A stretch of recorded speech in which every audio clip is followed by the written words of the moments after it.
আমরা এখন রাঁচির থেকে এই সরি টাটার থেকে ফেরার পথে এই হোটেলে আমরা খাবার খাইলাম। খাবার খেয়ে এরপর আমরা টাটা থেকে সাঁওতালদি ব্যাক করছি। তো রাঁচির ভাবেছিলাম এই টাটার ভাবেছিলাম একটু এই ছবি তুলবো, কিন্তু পারলাম না। এত বৃষ্টির জন্য ছবি তুলতে পারলাম না।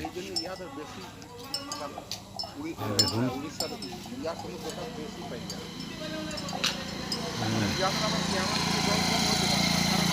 টাটা থেকে ফেরার পথে একটু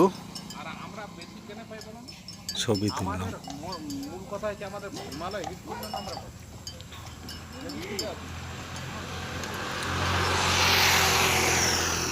থ্যাংক ইউ বন্ধুরা।